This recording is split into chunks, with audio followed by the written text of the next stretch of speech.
మనం ఇప్పుడు దైవంతో సహజీవనంలో సెకండ్ పార్ట్కి వెళ్దాము. అయితే రామకృష్ణుల వారు చాలా ఆర్తిగా ప్రేయర్ చేస్తున్నారు కదా అమ్మవారితోటి. అతను ఎలా అంటే అమ్మవారితో అక్కడ ఒక మనిషి ఉన్నారు, మనం ఎలా ఉంటాము, ఇంట్లో ఒక ఫోటో ఉంటుందో లేకపోతే ఒక విగ్రహం ఉంటుందో, కానీ మనం నైవేద్యం పెడతాము, అమ్మ తినిందో లేదో చూడం. నైవేద్యం పెట్టేసి ఇంక వెంటనే పండగ రోజు అనుకోండి గబగబా వచ్చేసి అందరం ఆరగించేస్తాం, అమ్మయ్య పెట్టేస్తామని. ఆయన అలా కాదు, అమ్మ తినమ్మ తినమ్మ బతిమలాడుకునే వాళ్ళంట, తినకపోతే బుర్ర బద్దలు కొట్టుకునేవాళ్ళు. కాబట్టి ఆయన ఆ స్థితికి వెళ్ళగలిగారంటే అక్కడ ఒక రూపము, ఆ రూపంలో ఆ కాళికామాత రూపంలో అమ్మ అక్కడ ఉంది, అమ్మ అమ్మ అని ఒక ఎన్నో సంవత్సరాలు, ఒక 7-8 సంవత్సరాలు కింద పడి దొర్లి ఏడ్చుతూ ఉండేవాళ్ళంట. చూసేవాళ్ళు ఏమనుకునే వాళ్ళంట రామకృష్ణుల వారి గురించి, ఆయనకి తల్లిని కోల్పోయాడేమో అందుకే ఏడుస్తున్నాడు అనుకునేవాళ్ళంట.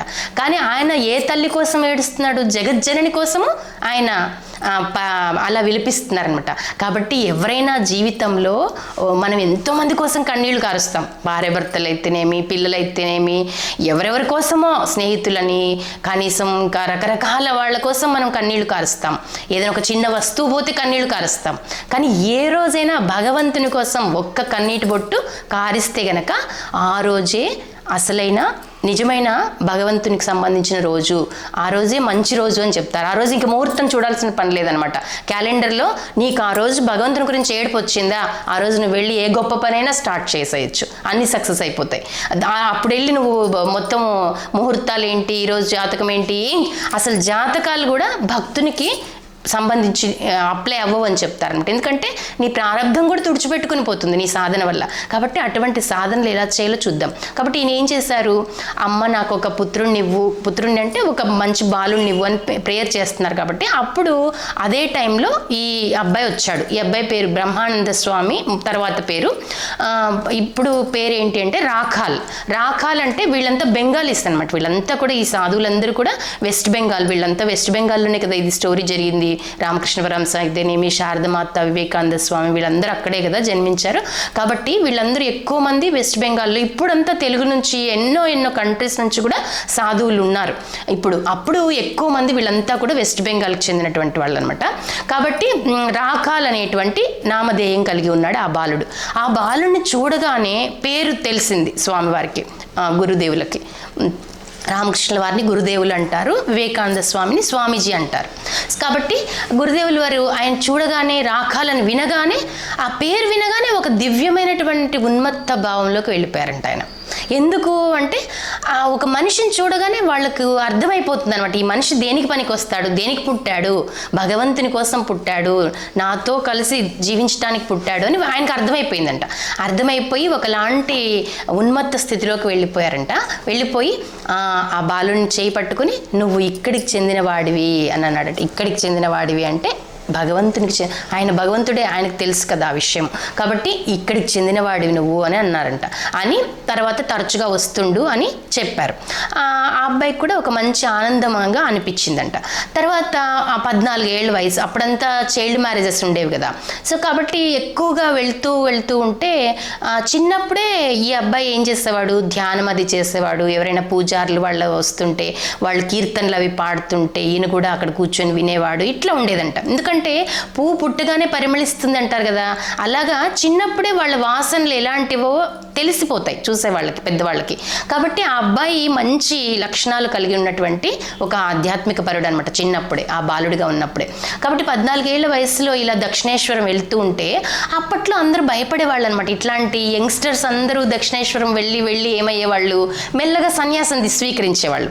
తల్లిదండ్రులకి ఏముంటుంది, మామూలుగా బిడ్డలకి మంచి చదువులు చెప్పించేసి మంచి పెళ్లి చేసేసి వాళ్ళు పిల్ల పాపలతో సంతోషంగా ఉంటే చాలు చూద్దామని ఏ పేరెంట్స్ అయినా కోరుకుంటారు కదా. సన్యాసి అయిపోవాలని అనుకోరు. సన్యాసి అయిపోవాలని కోరుకోవాలంటే ఎంతో ధైర్యం ఉండాలి ఆ తల్లిదండ్రులకి. ఇంకా వాళ్ళు సన్యాసి అయిపోయారంటే ఇంక వీళ్ళకి కూడా తరతరాలకి మోక్షం వచ్చేస్తుందని చెప్తారు కదా. కాబట్టి ఇతను కూడా వెళ్తూ ఉంటే వాళ్ళ తల్లిదండ్రులు కూడా కొంచెం, వాళ్ళ తండ్రి అడ్వకేట్ అనమాట, భయపడ్డాడంట. భయపడి ఎట్లా ఈ అబ్బాయికి పెళ్లి చేసేద్దాము అని మాట్లాడుకుంటున్నారు. ఈ అబ్బాయి చెవిని పడింది పెళ్లి చేసేస్తారంట అనేసి. అయితే ఆయనకి ఇష్టం లేదు. అయినప్పటికీ తల్లిదండ్రుల మాటను కాదనలేక ఉదాసీనంగా ఒప్పుకున్నాడంట. ఒప్పుకుంటే ఏమైంది, భగవంతుడు ఏం చేస్తాడంటే, ఎవరినైనా భగవంతుని పని కోసం ఎన్నుకున్నారు అంటే వాళ్ళ ఇంట్లో వాళ్ళని, వాళ్ళ అన్ని విషయాల్ని సెట్ చేసేస్తాడండి. మనం నమ్మాలి అదంతే. మనల్ని ఎన్నుకున్నాడు అంటే దానికి సంబంధించి అన్ని సెట్ చేసుకుంటూ వస్తాడు భగవంతుడు. ఆయనకు తెలిసి ఏమేమి సెట్ చేయాలి. వాళ్ళ ఇంట్లో వాళ్ళు, ఇప్పుడు కొందరు అంటుంటారు మాకు కోఆపరేషన్ లేదండి ఇంట్లో, మేము అందుకే భక్తి చేసుకోలేకపోతున్నాము అని ఉంటుంది. ఎవరికి ఉండదు స్టార్టింగ్లో. ఒకవేళ నీ కనుక అది భగవంతుడు విధించాడు, నీ జీవితంలో అది రాసిపెట్టి ఉంది అంటే నీకు అన్ని కుదురుకుంటాయి. మీ భార్య కానీ అందరూ ఒప్పుకుంటారు, పిల్లలు అందరూ ఒకే లైన్లోకి వచ్చేస్తారనమాట. ఇల్లు మొత్తం ఒకే లైన్లోకి వచ్చేస్తుంది. అది గ్రాడ్యువల్గా జరుగుతుంది. కాబట్టి మా కోఆపరేషన్ లేదు అని చెప్పి సాధన విరమించుకోకూడదు అనమాట ఎవరు కూడా. మనం నిజంగా నీకు ఇష్టం ఉంది, భగవంతుని తెలుసుకోవాలని ఉంది అంటే ఏదో ఒక మార్గంలో వెళ్ళిపోతూ ఉండు. ఆయన అనుకుంటే నీకు గొప్ప గురువుని పరిచయం చేస్తాడు, లేకపోతే ఇలాంటి గొప్ప ఛానల్స్ని పరిచయం చేస్తాడు. ఏదో ఒక రకంగా మనం ముందుకు వెళ్ళిపోతాం. కాబట్టి ఇప్పుడు మనం ఎక్కడున్నాము, ఆయనకి పెళ్లి చేసేద్దాం అనుకుంటుంటే ఉదాసీనంగా ఓకే చేశారు. ఓకే చేసిన తర్వాత కూడా ఏమైంది, పెళ్లి చేశారు. చేసిన తర్వాత వాళ్ళు ఎలాంటి వాళ్ళు అంటే వాళ్ళ అత్తగారు, వాళ్ళ బావమరిది అందరూ కూడా రామకృష్ణుల వారి భక్తులంట. ముందు నుంచి వాళ్ళు దక్షిణేశ్వరం వెళ్తున్నారు కాబట్టి వాళ్ళకి ఏం దిగులు లేదు, మా అల్లుడు ఇట్లా వెళ్తున్నాడనే భయం లేదనమాట. భార్య కూడా చాలా గుణవంతురాలంట. భార్యతో పాటు కూడా వెళ్తాడు ఈయన.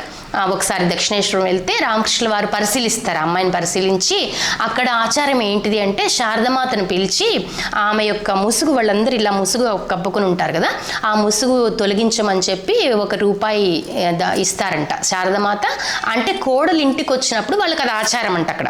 కాబట్టి వీళ్ళు ఈ అబ్బాయిని తను పుత్రుడిగా అనుకుంటున్నారు కాబట్టి ఆధ్యాత్మిక పుత్రుడు అనమాట. వీళ్ళిద్దరూ సంసారం చేయలేదు. శారదమాత అయితేనేమి, రామకృష్ణుల వారు మన మామూలుగా మనలాగా కాదనమాట. వాళ్ళిద్దరూ ఒక ఆధ్యాత్మిక మార్గంలో ముందుకెళ్తూ సహజీవనం చేశారు అంతవరకే. కాబట్టి ఈ శిష్యుల్నే వాళ్ళు పుత్రులుగా స్వీకరించి ముందుకెళ్ళిపోయారు. కాబట్టి వాళ్ళు ఈ అమ్మాయి కోడలుగా చూశారు కాబట్టి ఆ అమ్మాయిని రమ్మని శారదమాత ఆశీర్వదించారంట.